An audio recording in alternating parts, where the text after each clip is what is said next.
Hello guys and welcome back to another video. It's Twiggified here from Roblox Games, and in this video I'll be showing you how to add satisfying coins to your Roblox game. So the demonstration has come over here, click the coin goes away and a nice animation appears. Also the coins leader stat also increments up here. As you can see, it works with multiple coins inside your game too. I'll just collect all the coins in this game.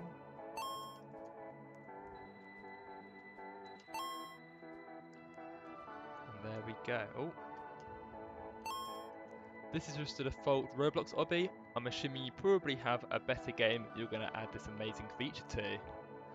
Before we begin though, make sure to like and subscribe, it would mean so much to me. And yeah, let's jump straight into Studio. Okay, so I've just popped into our Roblox Studio world here. Before we begin though, I just need to mention that all of the scripts that we make in today's video are going to be accessible via our Discord server, and the link for that will be in the description. Okay, so the first thing we need to do is actually put the coin model itself into our obby game. Again, my obby is a really basic Roblox free obby that I just found, however I'm assuming you've got something better. So the first thing we're going to need to do is actually get the coin model in itself. I've literally just got a nice little model here that I found, and the link for this will be in the description if you want to use it. I'm just going to duplicate this around the obby a few times, like so. There we go. I'm not a builder, I only script, so I'm not going to show you how to make the coin model, but I just found one in the toolbox basically. My Alexa just went off. I've been scammed. Anyway, so the coin models need to go inside a folder inside the workspace. I'm just going to call it coins. Like so.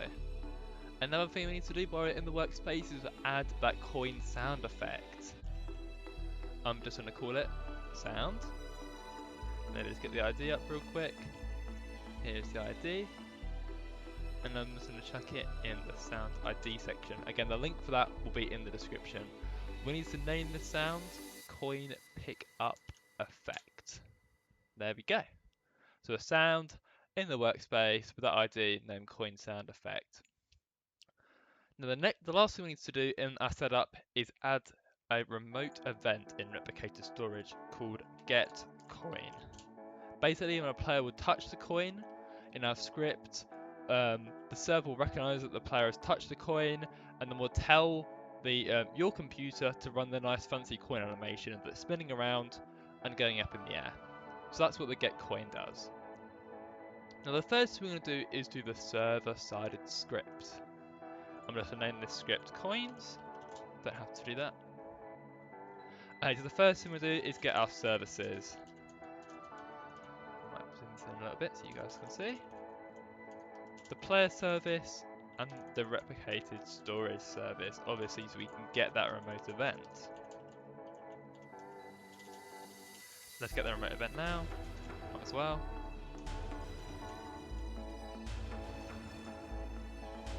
And also let's get the coins folder.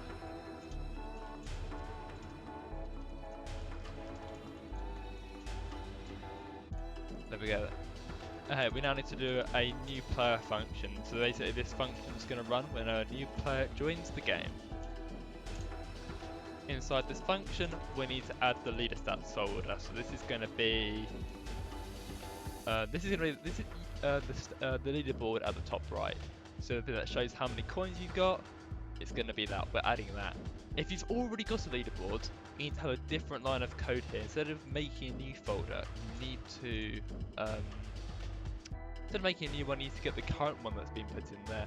And so, literally, if you're following us along, just check now if you've already got a leaderboard in your game at the top right here. And if you do, instead of doing that line of code here, instead of doing this, I need you to do this. Equals player. Oh, wait for child. Leader stats. So if you don't, or if you've already got a leaderboard, then have this line of code.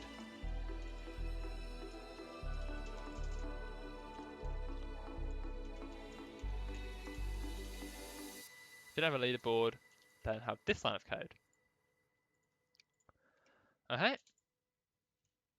Now, as I don't have a leaderboard, as this is just a template game, I'm going to remove this line of code so no one gets confused. Obviously, we need to change the name of it to be leader stat, and you won't need to do this line of code either if you've already got the leaderboard. The next thing we need to do is add the coin stat itself, and you do need to do this if you've already got a leaderboard as well. Also, the reason why I haven't set the leader stats parents, if you guys are really good at scripting, you've noticed, is because we'll do that at the end. Then the next thing we need to do is I'm going to have a folder called coin data inside the player as well.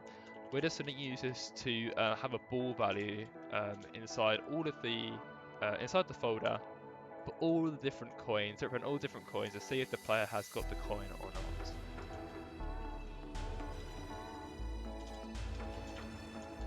Let's go and do that then. So we need to add a ball value for every single coin, and then we're just going to store if the user has the coin in that value. So collected coin.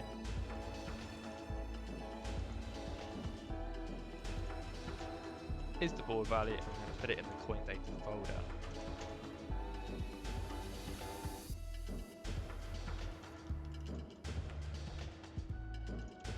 Make the name of that to the coin name. Let's see if we are recording.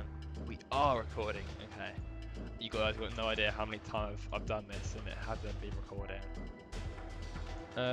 Next thing we're going to do is we're just going to change the coin data parent to be the player.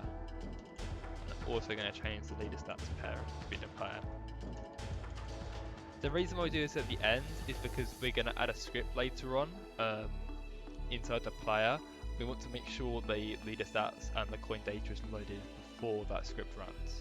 So that's what we do at the end, and we're just going to wait for child. So we don't want it to run, then see if they've got a coin, and none of these values exist yet because, yeah, so that's what we do at the end. And the next thing we do is actually make it so when a player joins, this function's run. That's really easy to do.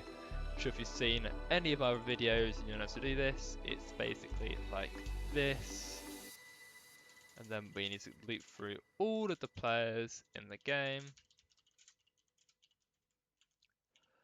Okay, if you don't know, I watched some of the videos, disappointed. But if you do know, if you don't know, then basically this script in Studio, mainly Studio, it sometimes happens in an actual live game, but in Studio, sometimes this script will not run.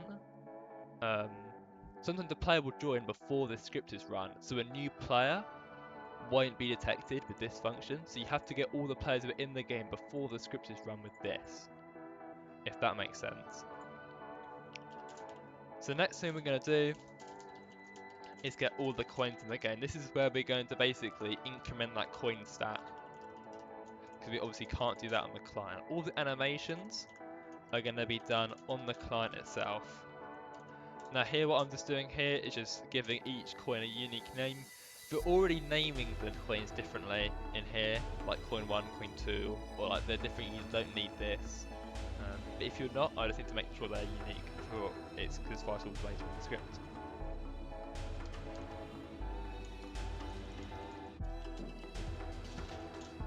Oh. So when a part touches the coin, then we're going to see if the part's a character. If it has a parent, so that is a character. If it is a character, then we're going to see if it's a player. And then we're going to get player from character. Basically, the reason why we do this is that it might not be a character that hits the part. It might be something completely random, like another part in your game. So we need to make sure that it is a character. Obviously, it could be trying to change the leader stats of a character, like the coin's leaderboard value at the top right, the leader stats. Then obviously it won't work if it's a random part that hits it and not actually a character. So that's what we're checking here.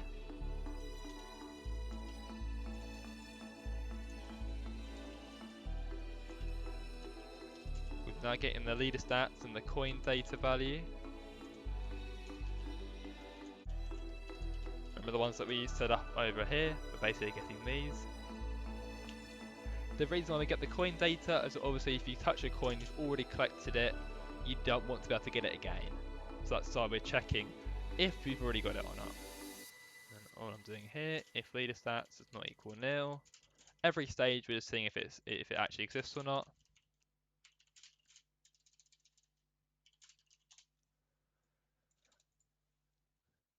If they actually exist, then let's get the coin value. So how many coins the player got, that's that value.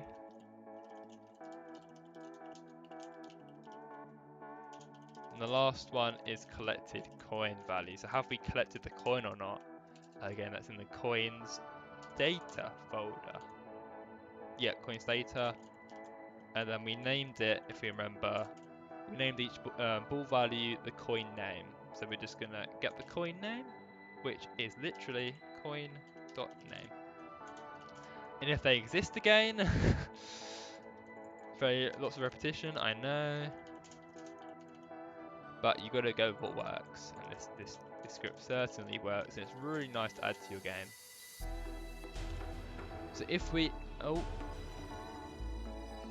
need to add one more thing to this, and collected coin.value. So basically, if the collected coin value does not equals nil, so if these two values actually exist, and the player hasn't collected the coin yet, then we're going to say they have collected the coin straight away, because we don't want there to be a double thing going on. We then want to get the coin value and increment it, which is just adding by 1. So we're adding how many coins the player has. And then everything from here is now going to be done locally. So it's now going to run the animation. So what here, we're just telling the client, which is the player, to run the coin animation. And we're also going to give it the coin model so it knows what coin to deal with. So that's our server script done. Coming out of our server script, what we now want to do is come inside starter player and go to starter player scripts and insert a local script. That's very important. Okay, inside the local script we want to get our services again. This one's going to be a slightly longer script, slightly longer than the other one. I still can't believe my, I don't want to say the name, the Amazon device. That thing went off early in the video. Better than Cortana going off. I'm currently rocking Windows 11, and it was currently, it was always going on. The Cortana, and whenever you, well, literally I'd just be in game, like Apex, or I play loads of games, and it would just be like Cortana just randomly appear. I didn't even say her name, and it's really annoying. All I'm doing here is getting our services, guys. We're using the tween service for our animations, replicated storage, obviously to get this get coin event, and players to get the local player itself. We now obviously want to get the coin effect that we made earlier. What did we name it? Coin pickup effect. Coin pickup effect equals workspace coin pickup effect. Because obviously we need to get that to be able to play it later, and the coins folder itself.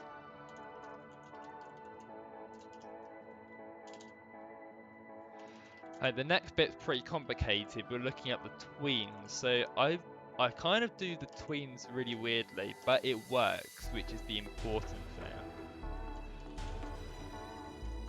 So tweens are really special because basically a tween, you'll tell a tween to, like for example, you might tell a tween to move apart to a certain position, and you'll say you want that to finish and get to the position in 0.2 seconds. And a tween's really special because it will figure out the exact path it needs to take to get to that location in 2 seconds, which is really useful as we don't have to have any while loops to move it every heartbeat or every render step. So I prefer using tweens, to be honest.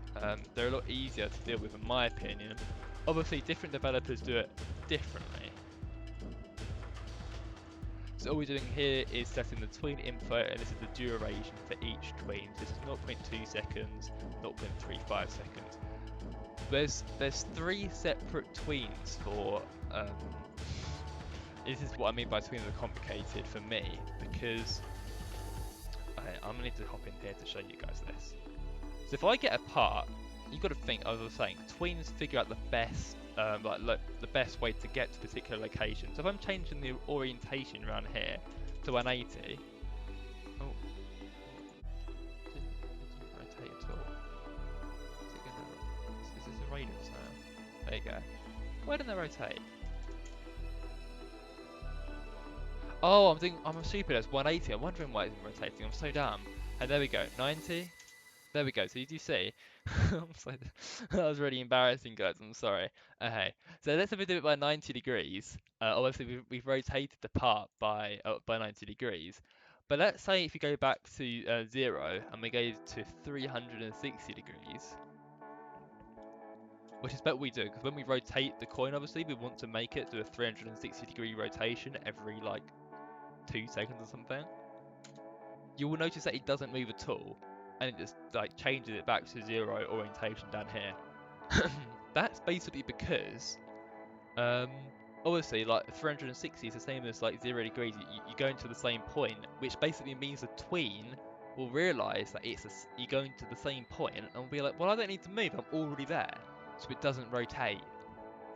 So what we do with the 3 tweens is we have to partition the rotation so it goes around 120 for the first one, clear destination, it has to rotate, it's not the same obviously, then 120 again and 120 again. Now hopefully that makes sense to you guys. If not, it still works, so just keep following. So these 3, oh, I'm so dumb. So these 3 here are the ones that oh wow, sorry. These 3 here are the ones that play after you picked up the coin, and this one here plays before you picked up the coin. So it's actually the one that just rotates it, just generally. Now I'm going to store all the tweens that are being the background rotation tweens, because you could only have one tween running at the same time, which basically means you want to cancel the tween, the background tween that's just rotating, and then run the animation tweens afterwards that like shoot it in the air and also rotate it. So the first thing we need to do in this function here, so this is the function that the server asks us to run to say pick up the coin please, to run the animation to pick up the coin. So the first thing we need to do, as I said, get the old animation, and I'll be linking the system up, like the actually like the rotation bit for this in a bit. This is the old animation, just where it rotates it generally. If that is not nil, then I want to cancel this. You don't want 2 tweens running at the same time. Now let's get our tweens. So you know, remember how I said we had to have 3 tweens? This is the first one. So you're creating a new tween of the coin. It's going to be coin1 info. And we're changing the C frame to be equal to coin.cframe, then plus 5 stats roughly to go upwards. And then I need to get the brackets right for this. I think I've already messed it up. Yeah, I have. There we go. Okay. And then to also, as well as moving up 5 stars, you want to rotate it by, let's say, 120 for the first one, as I was saying before. I've done several cuts of this, and I've done the same mistake each time where I've left that bracket out. But yeah, okay. I think I've got the brackets right. Yeah, okay, so that's our first tween done. Now I'm just going to copy and paste this because we only have to do a few minor changes, and I don't really want to copy that out 2 more times. Basically just incrementing these numbers. This is going to 10, this one's going to 15, this one's going to 240, this is going to 360, and this is going to 2 and 3 obviously. Okay, next thing we need to do, sorry about the longevity there, that's the painful explanation bit. We want to run the sound effect, and then we're just basically going to run these tweens one by one. And then we're going to see if it's complete or not.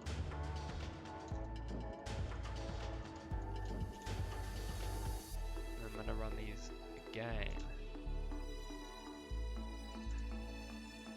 But for the following ones. Okay, there we go.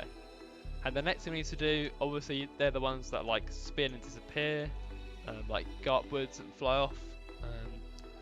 The next thing we want to do is fade the coin after, afterwards basically. So I'm just gonna do this.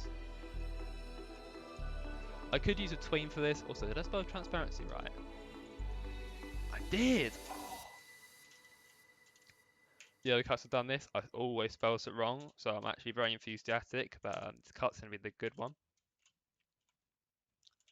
There we go. There we go. So basically what we're doing here is we're just incrementing the transparency so the coin eventually disappears. And then we're just drawing the coin afterwards, so we do not need it. You know how I was talking about we didn't want the script to load until the coins data has actually appeared, and because obviously we don't want it to be running the script until the coins actual data is loaded to see what coins the player has or hasn't got.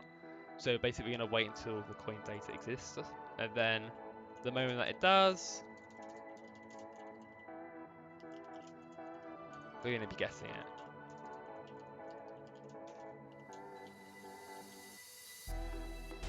So there's the coin data there.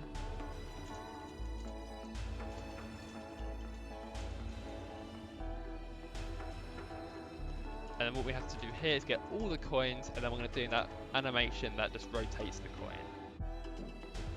It's basically going to be the same as the other one, the one up here, but a little different in regards to that we have to obviously store these ones, these tweens, to be able to cancel it later on, because you can't have two tweens running at the same time. So the first thing I want to do is see if we've got the coin or not. That's how we're mainly going to see if I can't speak. Yeah, so we don't want these tweens running if we've got the coin, basically. So the first thing we're going to do is cancel the tweens, and then we're not going to make it run again if they've got this, if they've collected the coin.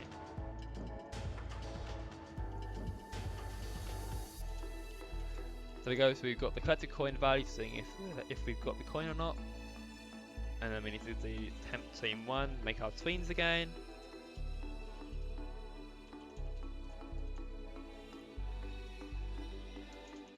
Have you guys been looking at our videos of Robuilder? Just released a new video with him regarding his new line runner game, so make sure to have a look at that. It's really interesting actually. The Roblox default scripts are actually pretty complicated, but they weren't built amazingly. 0, 0. Basically the same as the previous one, but instead of including this bit that like flies the coin upwards, we're only including the rotation bit. Now all we have to do is do this 2 more times for the whole 360-degree rotation.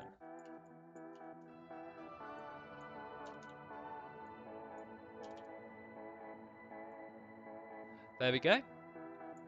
Next bit's super easy to do. So while we haven't collected the coin, I can spell. So we haven't collected the coin, then run the sequence of just playing the tweens. So playing them, then waiting till it's complete. Then we're seeing if we've got we're then now seeing if we collected it. And we're running the same thing for the next one, and then the next one. Now, I did think of optimizing this. Obviously, you can cache them instead of having three variables, you could put them in an array and just loop through that. But it was just painful to describe to you guys, so I did do one video with a different script, but it was just too difficult to explain. So I'm just going with a more simpler one that you can easily see that we're rotating it 120 degrees per time, each time. Oh, the next thing we have to do is obviously, I was talking about caching the tweens. Like so. So then we can cancel it later on up here. So we can then come on and cancel it. But obviously before we cancel it, we need to store it to be able to see which tween is running on the coin. Okay, I think we are done. We've done our background rotation here, and we've actually done the animation where you pick up the coin here. Please work. Ooh, it looks good. Rotating. Oh, we got an error. Oh, I see what we've done wrong here. I forgot the dot value. Sorry about that, guys, it happens. Is it gonna reload? Oh, the coin isn't meant to go sideways, but let me just change that. But it does work, and the animation does play. However, oh, I see what I've done wrong now. It should be 0. It's a vector value, so you have x, y, and z. Obviously, we're moving it upwards, so it's in the y vector.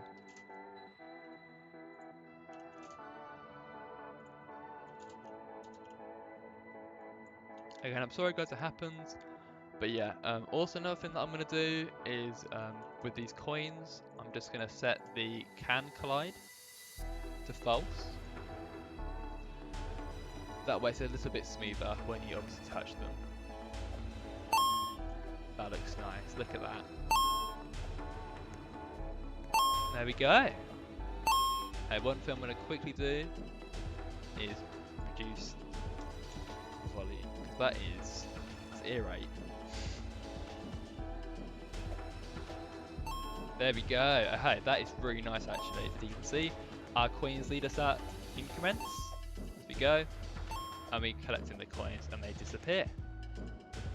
Perfect. Okay. As you see on the server, obviously they're not rotating because we had the local scripts running on the client. That's why it's the local scripts. And obviously they're still here even though we destroyed them on the client because we are looking on the server view. Basically everything works perfectly. You should be able to literally just like copy and paste these coins and move them wherever. Like so.